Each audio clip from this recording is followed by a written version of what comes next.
Hello friends, welcome to IICS platform. आज है 23 of May और 23 ऑफ मई का करेंगे हम MCQ। चलिए लेक्चर स्टार्ट करते हैं। फर्स्ट क्वेश्चन देखो, सुशील मोदी जो कि रिसेंटली पास अवे हो गए हैं, वो फॉर्मर डिप्टी चीफ मिनिस्टर थे किस स्टेट के? तो बिहार के थे और इनकी डेथ हो गई है, कैंसर के कारण डेथ हो गई है और डिप्टी चीफ मिनिस्टर थे बिहार के। कहाँ के? बिहार के। और ये बीजेपी पार्टी से बिलोंग करते हैं, बीजेपी पार्टी से बिलोंग करते हैं। बीजेपी के बहुत बड़े लीडर थे बिहार में, अच्छा नाम चलता था इनका और सेंटर में भी आने की बात चल रही थी इनकी, बट इन फ्यूचर क्या देखते हैं। ठीक है, अब तो डेथ हो गई इनकी। नेक्स्ट क्वेश्चन है, which arm force has recently launch operation Sadbhavana in north Sikkim? तो नॉर्थ सिक्किम में इंडियन आर्मी ने ऑपरेशन सद्भावना स्टार्ट किया है। और मैं इसी के साथ बताना चाहूँगा, त्रिशक्ति कॉर्प्स है इंडियन आर्मी में, वो मदद कर रही है, हेल्प्स ऑपरेशन सद्भावना जो ऑपरेशन है वो चलाया है फॉर रिमोट कम्युनिटीज, जो कि रिमोट कम्युनिटी में रहती हैं इन नागा और रंग विलेज इन नॉर्थ सिक्किम में। देखो मेरे दोस्तों, ऑपरेशन सद्भावना एक इंडियन आर्मी ने ऑपरेशन स्टार्ट करा है। अभी सिक्किम में रिमोट कम्युनिटीज जो कि नागा और रंगरंग विलेज में रहती है और नॉर्थ सिक्किम में, उनकी मदद कर रही है ऑपरेशन सद्भावना। और त्रिशक्ति कॉर्प्स जो कि इंडियन आर्मी की एक बटालियन का नाम है, त्रिशक्ति। ओके, चलते हैं नेक्स्ट क्वेश्चन पर। नेक्स्ट क्वेश्चन हमारा कि TAK 003 a live attenuated dengue vaccine is developed by which country? देखो, डेंगू की वैक्सीन बन चुकी है और किस कंट्री ने बनाई है? इसका नाम है टेक 003। तो ये जापान ने बनाई है और जापान इंडिया का बहुत अच्छा दोस्त है। अगर इंडिया में नहीं वैक्सीन बनती है तो जापान तो दे ही देगा, जापान से ले लेंगे अपन, अगर इफेक्टिव होती है वैक्सीन तो। ठीक है, चलते हैं नेक्स्ट न्यूज़ पर। Igla S defence system recently जो न्यूज़ में दिखाया जा रहा है वो किस कंट्री ने बनाया है? तो देखो, आप देख रहे होंगे, चला रहे सर, इग्लास एस ये रशिया ने बनाया है। और ये कभी न्यूज़ में क्यों है? क्योंकि ये रशिया इंडिया को दे रहा है, इंडिया रशिया से इंपोर्ट कर रहा है। अब ये करेगा क्या? टारगेट लो फ्लाइंग, मतलब ज़्यादा ऊपर नहीं, ज़्यादा नीचे की तरफ एयरक्राफ्ट पर अटैक करेगा, उनको डिस्ट्रॉय कर देगा। या फिर क्रूज मिसाइल, लो फ्लाइंग क्रूज मिसाइल और ड्रोन जो कि ज़्यादा ऊपर नहीं होते, आसमान में नीचे की तरफ उड़ते हैं, उन पर ये अटैक करने के काम में आएगा इग्लास एस, जो कि रशिया ने बनाया है और इंडिया इसको इंपोर्ट करेगी, इसलिए ये न्यूज़ में है। चलते हैं नेक्स्ट क्वेश्चन पर। नेक्स्ट क्वेश्चन हमारा कि recently where was the third eminent person meeting of BIMSTEC held? BIMSTEC की तीसरी एमिनेंट पर्सन मीटिंग हुई थी, वो हुई है ढाका में। याद रखना, ढाका में तीसरी एमिनेंट पर्सन मीटिंग बिम्स्टेक की हुई है ढाका के अंदर। तो चलते हैं नेक्स्ट क्वेश्चन पर। What is the theme of national endangered species day 2024? तो इसका थीम है celebrate saving species, celebrate saving species. ठीक है, एंडेंजर स्पीसीज जानते होंगे आप, रेड डाटा बुक, IUCN की रेड डाटा बुक आती है, उसमें कई सारी स्पीसीज को डिफाइन करके रखा है कि एंडेंजर है, मतलब पॉपुलेशन उसकी रिड्यूस हो गई है तो एंडेंजर कैटेगरी में। जैसे टाइगर हो गया, रेड पांडा, मैंने प्रीवियस लेक्चर में बताया था, रेड पांडा जो कि एंडेंजर स्पीसीज है। तो ऐसी कई सारी स्पीसीज एंडेंजर स्पीसीज है और इसकी थीम है, मैंने बताया जैसे, celebrate saving species.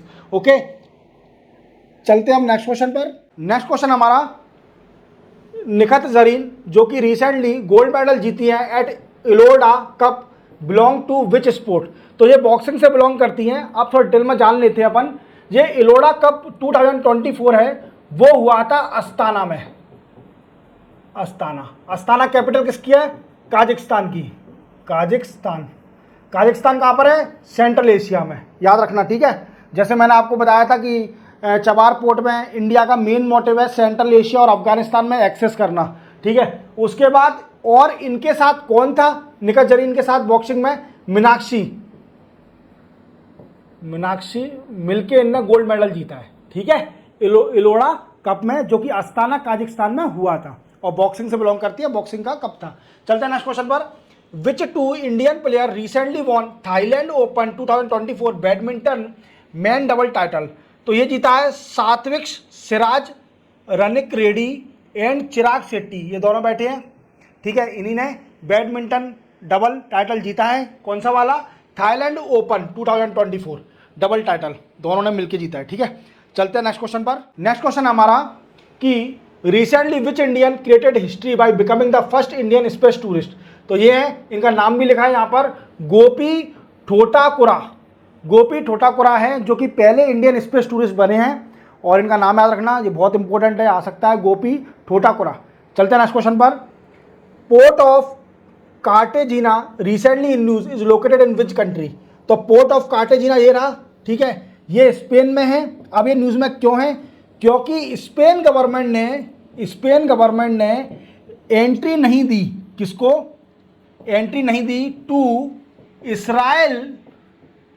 Israel vessel जो कि कैरी कर रहा था, कैरिंग आर्म्स थे, उसमें कई सारे हथियार थे, ऐसा वेसल पोर्ट ऑफ कार्टेजिना में स्पेस ने एंट्री नहीं दी उसको कि वो पोर्ट ऑफ कार्टेजिना में एंटर करे। तो इसराइल का वेसल था, ओके। अब देखते हैं फाइनली क्या होता है। स्पेन ने तो मना कर दिया, नो एंट्री जोन, ओके। चलते हैं नेक्स्ट क्वेश्चन पर। नेक्स्ट क्वेश्चन हमारा कि recently which organisation release a report title water for share prosperity. तो देखो, ये अभी वर्ल्ड बैंक ने निकाला है, रिलीज करा है रिपोर्ट एक, जिसका नाम है वाटर फॉर शेयर प्रॉस्पेरिटी। अब देखो ये कहां पर, तो देखो ये 10वीं वर्ल्ड वाटर फोरम हुई थी, 10th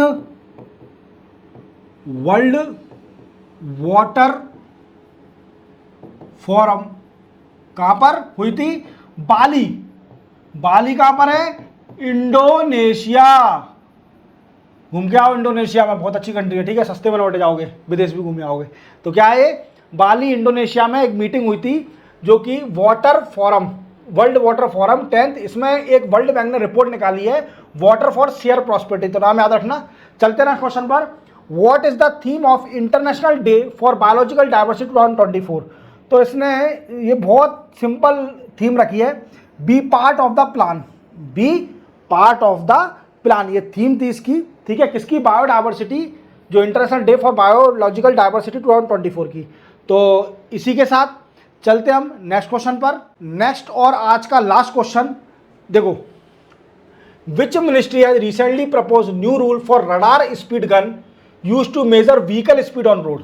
अब इसमें कंफ्यूज हो जाएंगे कईयों मेरे स्टूडेंट, क्योंकि इसमें अधिकतर जो तुक्के मारने वाले होंगे वो लगा के आएंगे ministry of road and transport and highway, पर गलत हो जाएगा उनका, उनको माइनस मार्किंग मिलेगी। तो आप याद रखिए, इसका आंसर है मिनिस्ट्री ऑफ कंज्यूमर अफेयर।